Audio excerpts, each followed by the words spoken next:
राष्ट्रीय शैक्षिक अनुसंधान और प्रशिक्षण परिषद के केंद्रीय शैक्षिक प्रौद्योगिकी संस्थान के रेडियो प्रभाग द्वारा प्रस्तुत है प्राथमिक कक्षा के प्रशिक्षणार्थी अध्यापकों के लिए कार्यक्रम गोस्वामी तुलसीदास।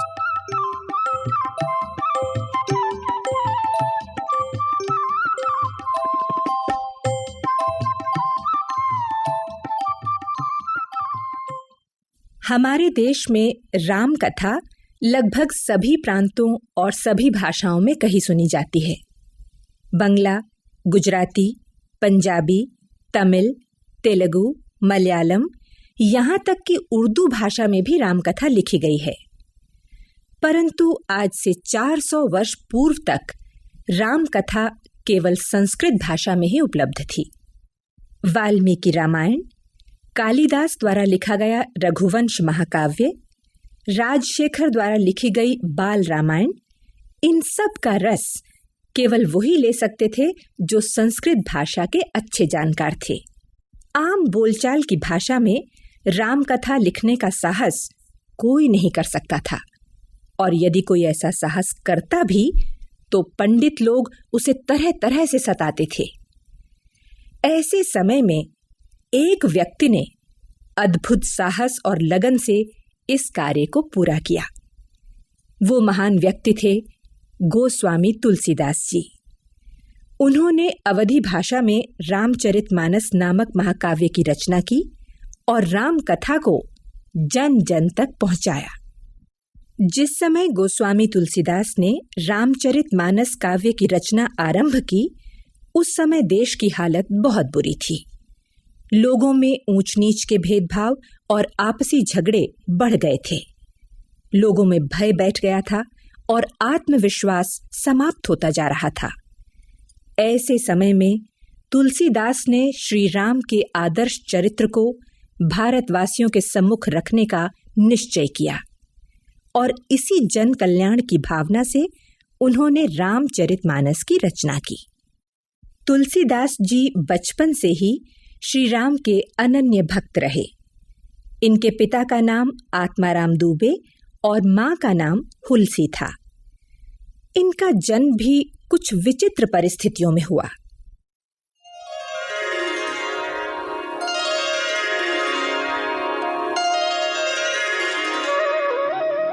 अरे भैया दुबे जी, कहाँ हो? बधाई हो भाई, सुना है तुम्हारे यहाँ बेटा हुआ है, बधाई हो। अरे काहे की बधाई भैया, मूल नक्षत्र में पैदा हुआ है, ऐसे ही मुरहा है, और ऊपर से ऐसे अशुभ लक्षण।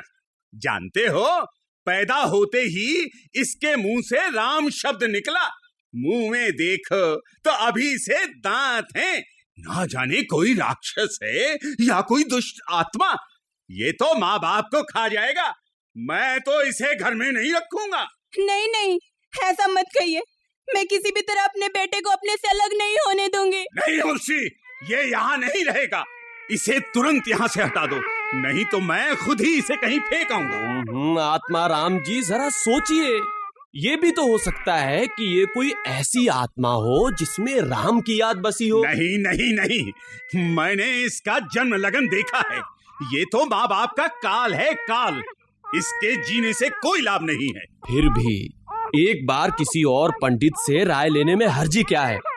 चलो इस गांव के चौबे जी से पूछ लेते हैं। हाँ, ये ठीक रहेगा।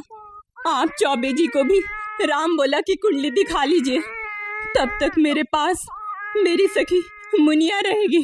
ठीक है, मैं चौबे जी के यहाँ जा रहा हूँ, मगर देख लेना, वो भी यही कहेंगे कि मुर्हे बच्चे को घर में रखना ठीक नहीं।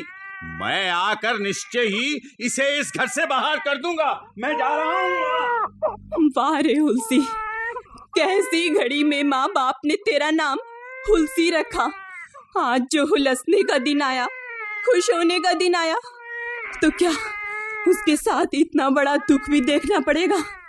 ले मुनिया, हाँ मेरी प्यारी सखी, मेरे इस राम बोले को लेकर यहाँ से जल्दी से निकल जा।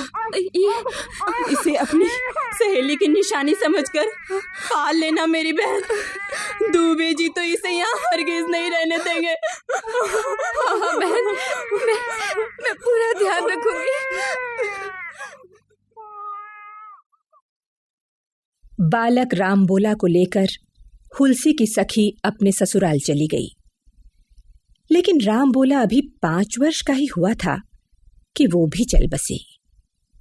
बालक के पिता के पास सूचना भेजी गई, लेकिन उन्होंने उसे अपने पास रखने से इनकार कर दिया। अनाथ असहाय बालक को देखकर वहां ठहरे हुए बाबा नरहरि दास को दया आ गई और वे राम बोला को अपने साथ ले गए। उन्होंने ही उसकी शिक्षा दीक्षा का प्रबंध किया। काशी में पंचगंगा घाट पर एक परम विद्वान महात्मा शेष सनातन जी रहते थे। उनसे बालक राम बोला ने वेद वेदांग, इतिहास पुराण आदि की शिक्षा प्राप्त की। 15 वर्षों तक काशी में विद्याध्ययन करके जब राम बोला अपने जन्म स्थान राजापुर आए तो वहां उनके परिवार का कोई नहीं बचा था। वहीं उनकी भेंट अपने पिता के मित्र दीनानाथ जी से हुई। पुत्र, इतने उदासीन से क्यों बैठे हो? इतने तेज से युक्त, विद्या विनय से संपन्न युवक को ऐसी निराशा क्यों? क्या कहूं महाशय, मात पिता जग जन्म तजो, विधिहु न लिखी कछु भाल भलाई। बरसों पहले मेरे माँ बाप ने किसी अंधविश्वास के कारण मुझे त्याग दिया था। आज विद्याध्ययन पूरा करके मैं उनके चरण स्पर्श करने यहाँ आया तो मुझे उनके दर्शन भी नहीं मिले। मेरे परिवार का कोई व्यक्ति जीवित नहीं है। तो क्या तुम आत्माराम दुबे के पुत्र राम बोला हो? जी हाँ, मैं वही अभागा हूँ। बाबा ने मुझे एक नया नाम दिया है। वे मुझे तुलसीदास कहते हैं। तो बेटा तुलसीदास, अब तो विद्याध्ययन पूरा हुआ, अब घर गृहस्थी संभालो। मेरे जैसे घर बार विहीन फक्कड़ आदमी को कौन अपनी कन्या देगा? ऐसा क्यों कहते हो पुत्र? तुम आत्माराम जी के पुत्र हो, काशी से विद्या प्राप्त करके आए हो। तुम्हें कन्या देकर तो कोई भी कृतार्थ होगा। तुम्हें यदि आपत्ति न हो तो मेरे साथ मेरे घर चलो। यहां से कुछ ही दूर मेरा गांव है। मेरी भी एक विवाह योग्य कन्या है, रत्नावली। यदि तुम उसके साथ विवाह कर लो तो मुझे अपार हर्ष होगा। यदि आप मुझे सचमुच इस योग्य समझते हैं तो भला मुझे क्या आपत्ति हो सकती है? तो फिर ठीक है, चलो पुत्र, मेरे साथ चलो। जी चलिए। बाल्यकाल से उपेक्षित तुलसी ने सुंदर सुशिक्षित पत्नी प्राप्त की। पति पत्नी वहीं राजापुर में आकर बस गए। दोनों ही एक दूसरे को पाकर बड़े प्रसन्न थे। तुलसीदास अपनी रत्नावली से बहुत प्रेम करते थे। एक बार रत्नावली किसी कार्य से नैहर गई। तुलसीदास के लिए पत्नी के बिना एक दिन भी काटना कठिन हो गया। वो आंधी पानी की चिंता किए बिना रात भर चलकर ससुराल पहुंच गए। कहते हैं नाव न मिलने पर उन्होंने एक शव के सहारे नदी पार की। रत्नावली उनके इस तरह चले आने से प्रसन्न नहीं हुई। उसने बिगड़कर कहा, लाज न लागत आपको, दौरे आए हो साथ। धिक धिक ऐसे प्रेम को कहा कहूं मैं नाथ। अस्थि चरम में देह मम, तापर ऐसी प्रीति। होती जो श्री राम में, होती न तो भवभीत। अर्थात धिक्कार है आपको नाथ। मेरी इस हाड़ मास की देह से जैसा आपको प्यार है, यदि ऐसा श्री राम से होता तो संसार के सारे कष्ट दूर हो जाते। पत्नी के कठोर वचनों ने तुलसीदास को बड़ी चोट पहुंचाई। मन विरक्त हो उठा। राम के लिए उनके प्राणों में वही प्यास जाग उठी जो पपीहे के प्राणों में मेघ के लिए होती है। एक भरोसो एक बल, एक आस विश्वास, एक राम घन श्याम हित, चातक तुलसीदास। एक राम घन श्याम हित, चातक तुलसीदास। उन्होंने राम कथा फिर से पढ़ी और सुनी। उन्होंने राम को ही अपने जीवन प्राण का आधार बनाया। दिन रात सोते जागते उनके ध्यान में श्री राम ही रहते। उन्होंने राम के अनुकरणीय चरित्र को जन जन तक पहुंचाने के लिए लोक भाषा में रामचरितमानस की रचना की। इसके अतिरिक्त उन्होंने अनेक नए नए छंदों में कवितावली, गीतावली, विनय पत्रिका, बरवै रामायण आदि की भी रचना की।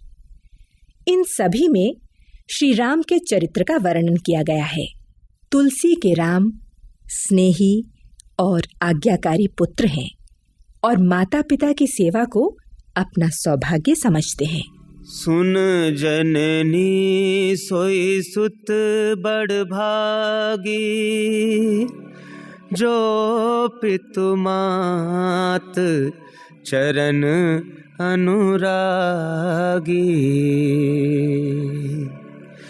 जो पितु मात चरण अनुरागी।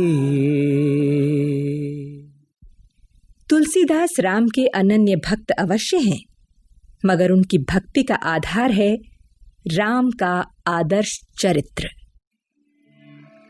सुत वित नारी भवन परिवारा,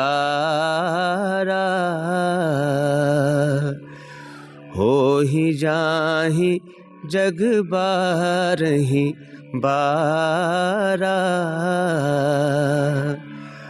अस विचारि जिय जागहु ताता, मिलई न जगत सहोदर भ्राता। मिलई न जगत सहोदर भ्राता।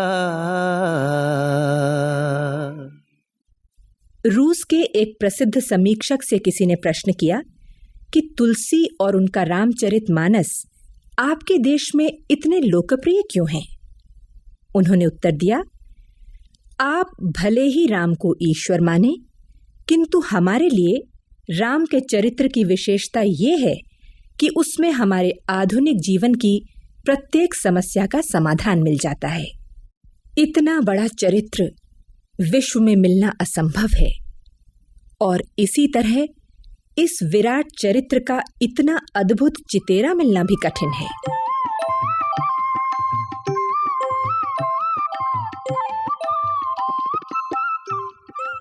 गोस्वामी तुलसीदास। अभी आप सुन रहे थे ये कार्यक्रम। आलेख शकुंतला शर्मा, विषय संयोजन स्वर्णा गुप्ता, भाग लेने वाले कलाकार डॉक्टर सुरेश शास्त्री, वीना हुरा, के.एस. पवार, राधा कृष्ण दत्ता, राजश्री दत्ता, कविता वैद्य और पवन कौशिक। गायन स्वर श्रीराम, संगीतकार राकेश पंडित, ध्वनियांकन सतीश लाडे और राजेंद्र प्रसाद, निर्माण सहयोग वंदना निगम, निर्माण एवं प्रस्तुति प्रभुदयाल खट्टर तथा परियोजना निर्देशन डॉक्टर एल.जी. सुमित्रा।